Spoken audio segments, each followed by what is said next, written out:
Hey everybody, it's Mr. Dukley again. Unit 6, Lesson 6. This one's about particle accelerators and particle tracks, although we're doing particle tracks first. And this is actually kind of neat. This is something that I've made, well, there's part of this that we've made in the classroom before, and I wish I could show this to you, but you can definitely try it out on your own with some fairly straightforward supplies. So he's getting into things here. In 1932, or by 1932, there were 4 elementary particles of matter that were known. When we say elementary particles, we believe that they cannot be broken down any further and they have no internal structure. So they just are what they are. They're not made of anything else. So there was the electron, the proton, the neutron, the neutrino, and of course their corresponding antiparticles. They're antimatter. And then the photon's kind of a weird one. Not really a particle, not really. Photons are weird. We'll leave it there. But since then, new particles have been discovered. Actually, hundreds of new little tiny particles have been discovered. But how do we investigate them? So one of the ways is with their tracks. This is a pretty cool tattoo. I'm probably never going to get a tattoo in my life, but that would be a pretty neat one if you did. This looks like beautiful artwork, could almost be hung in your house or something like that. But those are particle tracks, so the tracks of particles. Now, how do you see individual particles? Well, you can't see an individual one. All you can see is the traces that they leave behind. And one of the ways that you can check this out is with a bubble chamber. So in a bubble chamber, you've got a liquid which is really, really, really close to its boiling point. All it would take to get it to boil is a little tiny bit more energy. Enter our particles. So when we have a charged particle passing through this, it actually transfers some of its energy into that hot liquid, causes it to boil, so we very briefly see a track or a trace of bubbles for where that particle is going. So we see a trail of those bubbles, which is pretty cool. Pretty cool. Skip ahead a little tiny bit there. We'll come back to that one. The other one that you can look up, and there's tons of different videos for this. I particularly enjoy this person who's going through and talking about how to create it. She does a very good job with her video. But how to make a cloud chamber. Cloud chamber is the other sort of way. I'm going to leave it to you to check out this video. But we've actually used this person's design. I don't know if it's this person's design, but the design that she showed us to create a bubble chamber in the classroom that works, which is pretty darn cool if you ask me. So check it out. I'm sure you'll be able to see the little particles better in hers than you would if I tried to show it on mine. So I'll just leave it with that. So anyways, 2 different ways. You can use a cloud chamber, which is in this video, or a bubble chamber, which we kind of briefly discussed. Particle tracks is the next sort of thing we want to talk about and think about. So what kind of tracks are these things going to leave behind? So the particles that we've talked about in quite a bit of detail are beta positive and beta negative, alpha particles and gamma particles. So let's see here. This might be kind of annoying to find the correct felt pens. No, not really what I'm going for there. No, not really what I'm going for there. Where's the, I thought there was more of these. Maybe if I go to a normal pen. There's more of them. So the first one that I'm going to look at here is the gamma radiation that is in purple.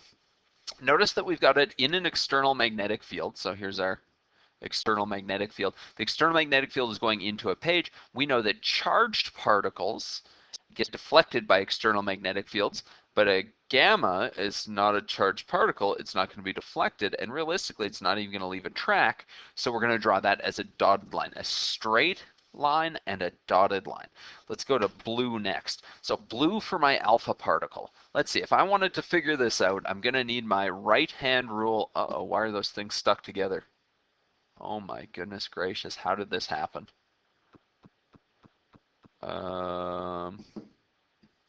Okay, there, I fixed it somehow. I still have no idea what happened there. But my right-hand rule number 3. So here's right-hand rule number 3.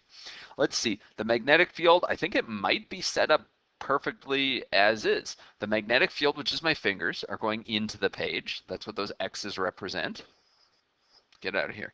That's what those X's represent over here. Good, good. My velocity of the alpha particle is towards the right, so my thumb is going towards the right. Perfect. And then the magnetic force, the only way it can point is upwards. So I am going to very specifically, a big fat marker, and have it going upwards like that. Now it's a big fat marker because an alpha particle is a big fat particle compared to an electron anyways. So significantly larger than an electron or positron, so it's going to leave a significantly larger track. Think about an elephant versus a elephant shrew, which, by the way, if you haven't seen the video of the elephant shrew, watch, like singing Phantom of the Opera, you should probably watch it. It's one of my favorite YouTube videos of all time. But elephant shrew is a mouse-ish thing for people who don't know. But anyways, huge, huge big line. And we'll talk about that radius a bit more in a second. Okay, next one is red. We'll do the beta positive. So I need my positive hand, my right hand. In this case now, the velocity is towards the left. The magnetic field, my fingers are still in towards the screen, so the only way that I can my thumb and my fingers lined up is so that the magnetic force is down, so this one is going to be deflected downwards. Cool, so let's get rid of that. I'm going to very specifically choose a very thin line for this, and it's going to curl around in a circle kind of like that. Now it's going to spiral. We're going to talk about that spiral in a second here, but that's what it would look like. And then finally green. So for green, oh, I guess I shouldn't have done that quite yet. I want my left hand. You can always tell it's my left hand because it's got my watch on it. So magnetic field, that's my fingers are going into the page. My velocity, that's my thumb, is going towards the right. So this one is going to curl upwards because the initial force is upwards. And look what's going to happen to it. Curl upwards, and it's going to make pretty much the exact, I think I can actually do better than that.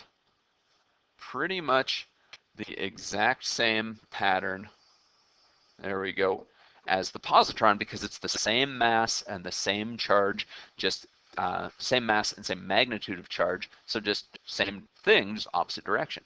So cool, we kind of got an idea of what they look like. We've kind of explained parts of this. Let's go through and let's explain some other parts. So that's how to make a cloud chamber. The spirals.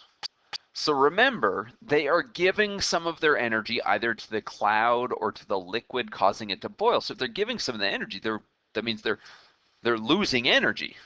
And if they're losing energy, they're slowing down. So they're going in circular motion and they're slowing down.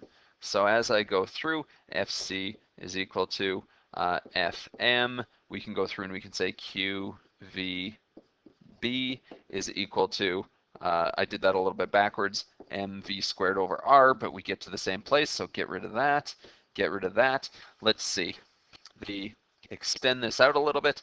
The speed has a direct relationship with the radius, so as the kinetic energy decreases, the speed decreases, and as the speed decreases, the radius decreases as well, which is why they are spiraling.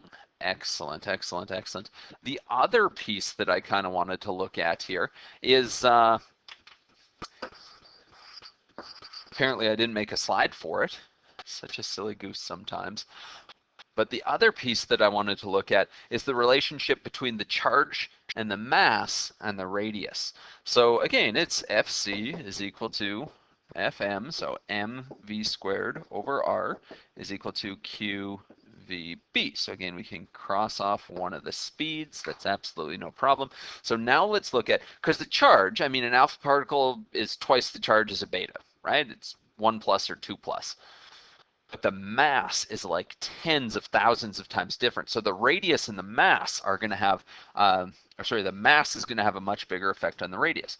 So when I look at this, the mass also has a direct relationship with the radius. So when I draw my diagrams, the bigger the mass, the bigger the radius. The smaller the mass, the smaller the radius. Cool. Okay, so let's check out an example. We've been rambling a little bit here. So we've got, assume the tracks have been made by alpha particles, beta particles, and photons. Identify the 4 particles. So 1, 2, 3, and 4. So real easy. Like 1, it's not even leaving a track. It's going to be gamma. So gamma is going to collide with something that's going to do other things. We could look at this, the beta particles. So we got beta positive and beta negative. 2 and 3 are obviously going to be beta. because they have the exact same mass, the exact same magnitude of charge, so they should make the exact same pattern, just spiraling in opposite directions. And then 4 must be our alpha particle. Right? So 4 has to be our alpha particle. Maybe I'll even put it like this. Now the reasoning for number 4 being the alpha particle, 1, it's got a much bigger radius and a much thicker track. So those two things together, based off what we just talked about, tell me that 4 is my alpha particle. Cool. So now I just need to figure out, I got my gamma, I got my alpha, I just need to figure out the beta positive and the beta negative. Well, I don't even necessarily need to get out my hand rules for this, because if particle number 4 is being deflected downwards, and particle number 4 we said is an alpha based off some other evidence, particle number 3 is also deflecting downwards, so that means particle 3 must be positive because it's deflecting the same way as particle 4. Whereas particle 2, well, that only leaves me one option, that's got to be beta negative. Now that being said, we can get out our hand rules. So let's see, do I have a watch on this hand? I do have a watch on this hand. So this is left hand rule number 3. So let's see, the velocity is originally for all 3 particles towards the right, so my thumb has to be pointed towards the right. My fingers have to be pointed outside of the page, or out of the page, because my magnetic field is out of the page. So that means that my magnetic force has to be upwards, and because this is left-hand rule number 3, left-hand rule is for negatives, the one thing that's going to be forced upwards is going to be my negative, which is my beta negative. We could go through the same argument with the right-hand rule, but I'm not entirely sure we need to. So cool. Again, we've got this based off of radius, based off of particle thickness, and based off our hand rules, we can determine which one is which. Example number 2 is a little tiny bit trickier, but still totally doable. Example number 2 is we've got these 2 particle tracks, and they are unknown particles, so we don't know what they are at all. They could be alpha, beta, something totally different, but they enter at the same speed, and we want to compare not the charge and not the mass, but the charge to mass ratio, which I hope people remember is Q over M. So, same sort of thing we've talked about before. It's in circular motion, physics principle 2. So we say Fc is equal to Fm. So magnetic force is causing it to go in circular motion. mv squared over r is qvb. We've done this a couple times today, haven't we? So get rid of that. Now I'm looking for the charge to mass ratio. So I'm looking for Q over M. I just need to rearrange for Q over M. So let's see. I'm going to go V over BR. So bring the B down, bring the M down, cross those over. Hopefully that made sense for people. But Q over M is equal to V over BR. Now looking at the relationship Q over M, and I'm going to write it like this because we're treating this not as charge and mass separately, but we're treating that as one thing, charge to mass ratio, that has an inverse relationship with the radius. So that means the smaller the radius, the larger the charge to mass ratio. So smaller radius, this one must be a big Q over M, or the other way, if we had a big radius, it must be a small Q over M. Cool, so again, hopefully that makes sense for people. It's a little bit more confusing because we're going back to that charge to mass ratio, but still totally doable. Oh, and I have some work shown there. Okay, the next part of this is particle accelerators. We kind of started to mention these before, but in order to study the interior of the nucleus, and this is one of my favorite things. I still do this to this day. So pretend you are walking down the river valley, or in the mountains, or you're somewhere, right? And you see a really cool rock and you want to figure out what's inside of that rock. You don't have any hammers, you don't have any tools. What do? You pick up another rock and you smash them together. If it doesn't smash them the first time, what do? You get that second rock and you smash it even harder and then harder until eventually it breaks. Guess what scientists are doing? They want to look at the inside of a nucleus. So what they need to do is they need to get particles with extremely high energy to overcome the strong nuclear force. What they do is they have their nucleus. Where's the picture of it down here? They have their nucleus down here. They want to see what's in it. They take a really high energy particle and they smash it in and they see what happens. It's exactly what we did as kids. It's exactly what I still sometimes do as an adult. When I want to see what's inside of a rock, I smash it with another rock. Pretty cool stuff. That being said, though, they have to overcome the strong nuclear force, so this is way more energy than I can muster, just picking up one rock and smashing another. These particles need to be going nearly the speed of light. 99.999% the speed of light is almost where we're at. So a couple different ways that we can get them to 99% the speed of light, or at least to ridiculously fast. First way is through cosmic radiation. Ridiculously large amounts of energy. Unfortunately, not really unfortunately, our magnetic field protects us from these charged particles. Otherwise, we would die. So, thank you, magnetic field. So we need to do it in space. And then the other thing is, these are not controlled. So, it would be pretty difficult to smash it into an individual nucleus if you had no control over those particles whatsoever. So cosmic radiation, yeah, it's great, but not really that realistic. Excuse me. Next one, Van de Graaff generators. We've messed around with Van de Graaff generators in class. Absolutely. Just not necessarily to this scale. So if you check out this picture, I know that anytime I move this, it gets a little bit weird, but if you check out this picture, can you tell what those two things are? Give you a hint. Scientists. Those are like the actual size of scientists, and these are the Van de Graaff generators they're messing around with. They have to be at least like 2-3 stories tall. Ridiculously large Van de Graaff generators. So essentially how this works is exactly the same way that we have it working in our classroom, just on a much bigger scale. So you have a belt that spins around. Excellent. That belt is grounded. Very, very nice. And it actually pulls electrons off of the dome. So the dome becomes very, very, very, very, very extremely positive. I missed a couple positives there, but very, very, very extremely positive. So what we have is then we have these the high voltage terminals. We have these positive ion sources. So there's a positive ion right there. And if the dome becomes ridiculously positive and we have a positive ion that doesn't really like to be there, it's going to accelerate away from it and go faster and faster and faster and faster. As it goes further away from it, it's going to smash into the target, and we're hopefully going to see what's inside of there.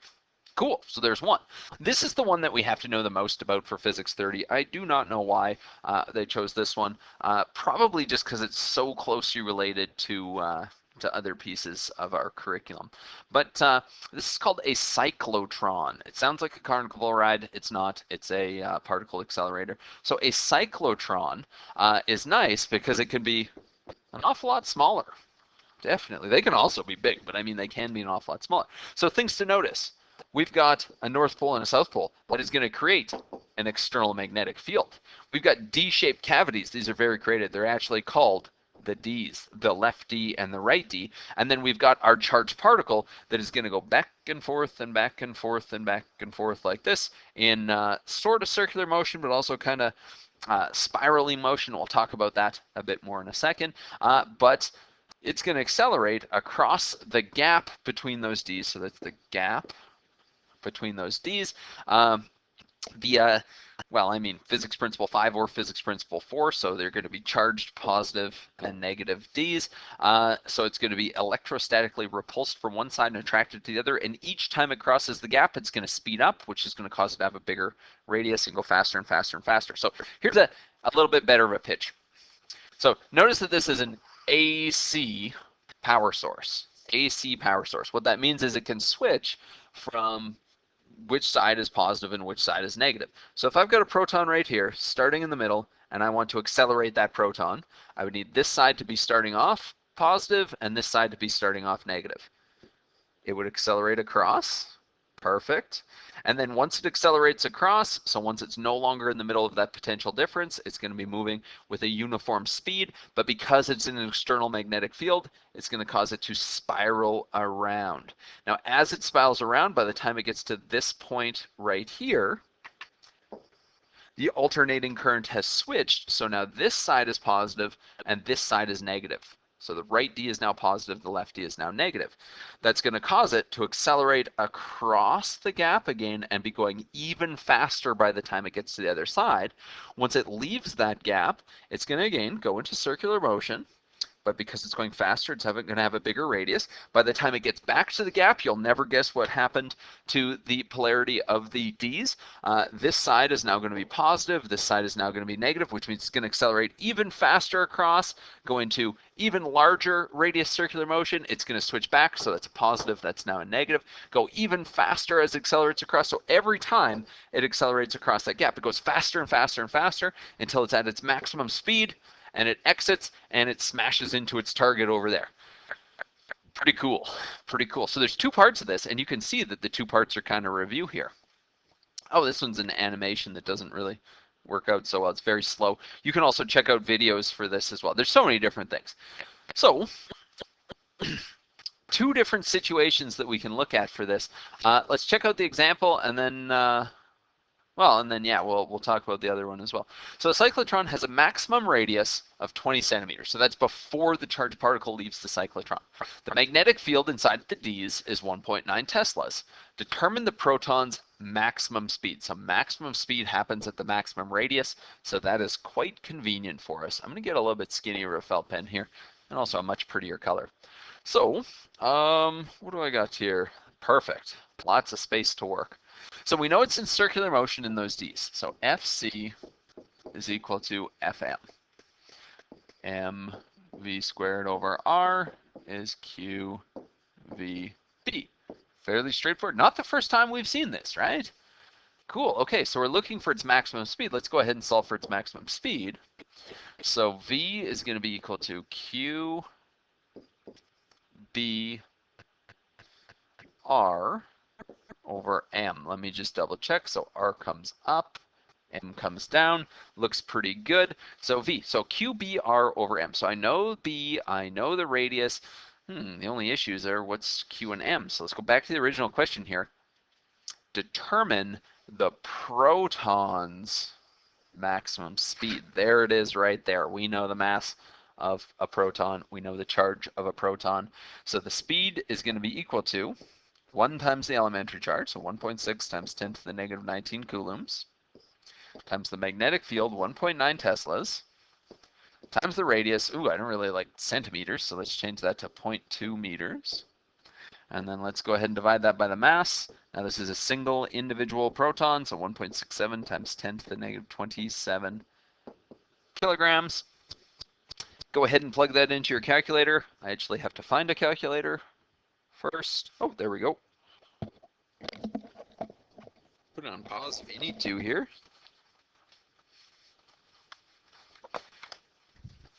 Maybe I should actually put it on pause. I'm slow.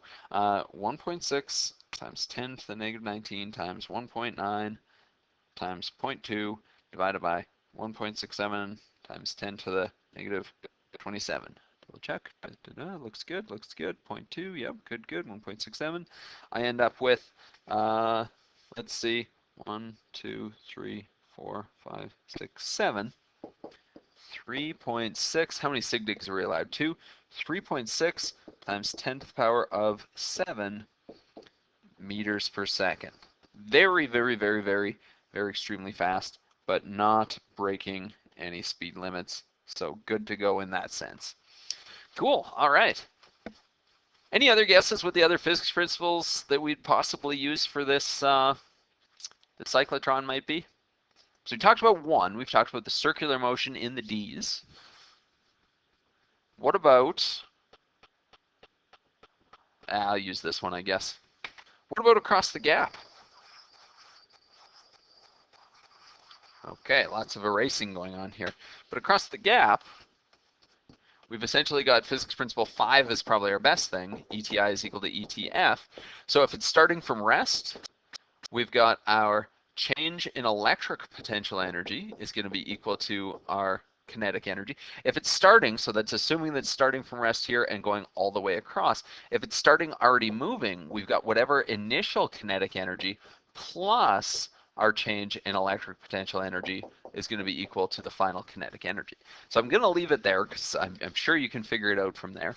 But if it's starting from rest, the EPE is equal to the EK. If it's starting moving, we've got some EK plus the additional EPE is equal to the final kinetic energy. Cool. Okay, just a couple other things to talk about real quick here. A couple other things, different types of accelerators. We've got linear accelerators. Linear accelerators are also pretty cool. Oh, this is a, you know what? I'm going to show you the animation for this one because it's going to make it a lot easier to explain. And this is actually a good animation. So, yeah, whatever. There we go. So with the linear accelerator, we've still got this alternating current that we've got, so they're changing. And you'll notice, so if I start over, can I write on this? I hope I can write on this. Oh, nice. We start over on the left-hand side here. We get that particle, positive particle, say it's a proton. And I realize they're totally backwards for the top one. But it gets accelerated away from the initial, wait for it, positive source right there, and towards a negative. By the time it gets to the next one, the polarity has switched, so now it's attracted to the next one, and then attracted to the next one, and then attracted to the next one. These are called drift tubes. The drift tubes have to get longer and longer and longer, so that's where it's not actually attracted to anything necessarily. It's just where it's drifting or traveling with uniform motion. It's only between those drift tubes that it is actually propelled by the electric force. The drift tubes have to be longer and longer and longer because they're going faster and faster and faster. So it takes more time, less time for it to go the same distance. I hope that made sense for people. Okay, why can't I go forward now? This is the problem with PowerPoint. Linear accelerators, they could be small enough to fit inside of medical devices. They could be, this is the one at Stanford, they could be kilometers long, like ridiculously. This is a city that you're looking at, and this is the accelerator that's right here. So these are roads, these are like big buildings and stuff, like university buildings.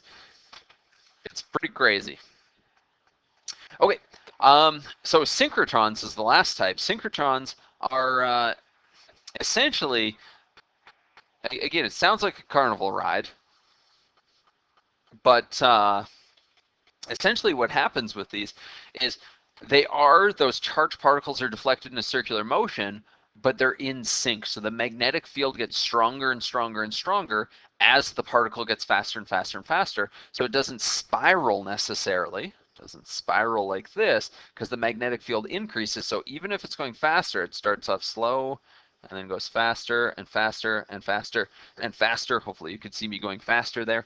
It stays in perfect circular motion. So the magnetic field increases as the speed increases as well. And then here is sort of the like an animation of that. And this one actually has two separate rings for that. Cool. Excellent. Very, very good. So that is, I don't know if I can draw a smiley face on this. Nope, I definitely cannot. But anyways, that's it for this lesson. Have fun with it. This is interesting stuff that we've got going on here. Have fun with it. Explore. Let me know if there's anything, and we'll talk to you again soon. Bye for now, Physics 30s.